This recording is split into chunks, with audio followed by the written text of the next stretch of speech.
Kedelai dikenal sebagai tanaman daerah subtropis.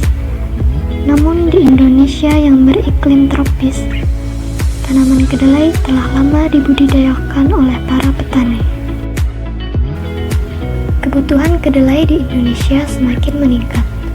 Pada tahun 2007, kebutuhan kedelai mencapai 2 juta ton dan baru terpenuhi 35-40% dari produksi dalam negeri.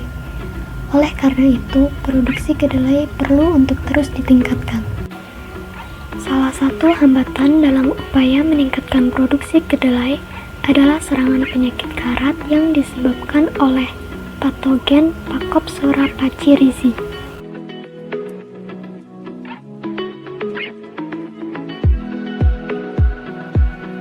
Di Indonesia, penyakit karat merupakan penyakit penting pada tanaman kedelai. Kehilangan hasil akibat penyakit karat di Indonesia mencapai 90%.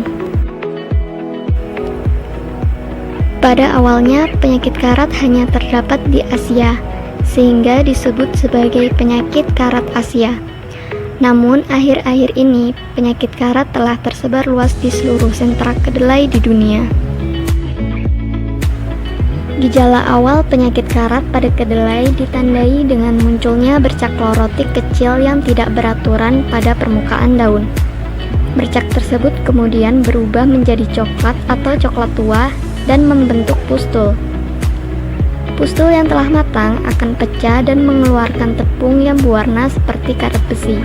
Tepung tersebut merupakan kantung-kantung spora yang disebut uredium dan berisi uredospora. Penyakit karat menyebabkan daun menjadi kering dan rontok sebelum waktunya.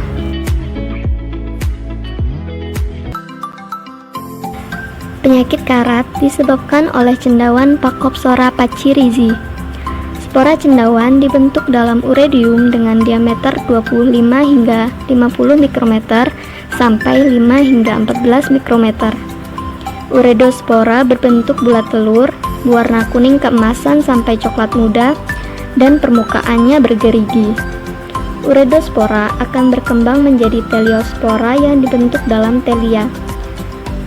Stadium teliospora jarang ditemukan di lapangan dan tidak berperan sebagai inokulum awal. Terdapat 2 tipe spora yang telah diketahui pada cendawan Phacopsora pachyrhizi, yaitu uredospora dan teliospora. Uredospora sangat mudah terbawa angin dan percikan air hujan, sehingga cepat tersebar dan siklus akan berkali-kali terjadi dari musim ke musim.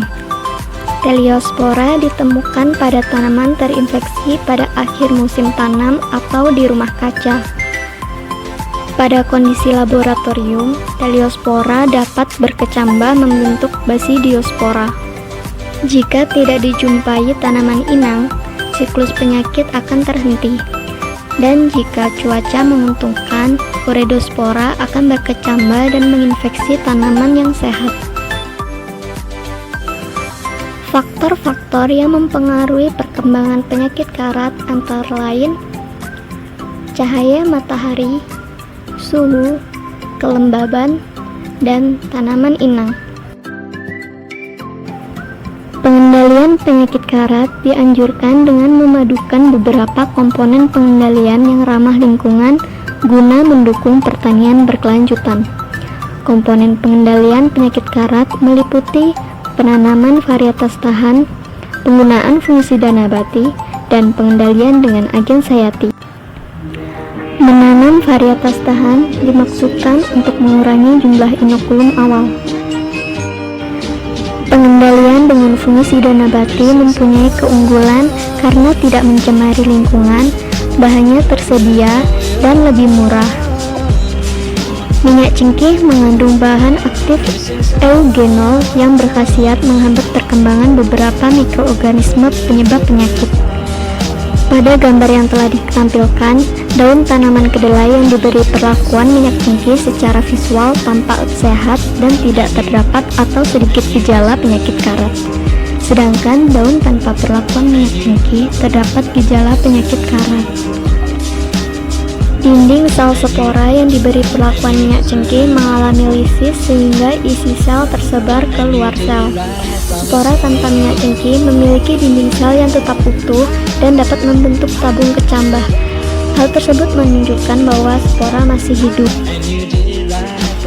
Pengendalian dengan agen sayati dimaksudkan mengaplikasikan mikroorganisme antagonis penyebab penyakit.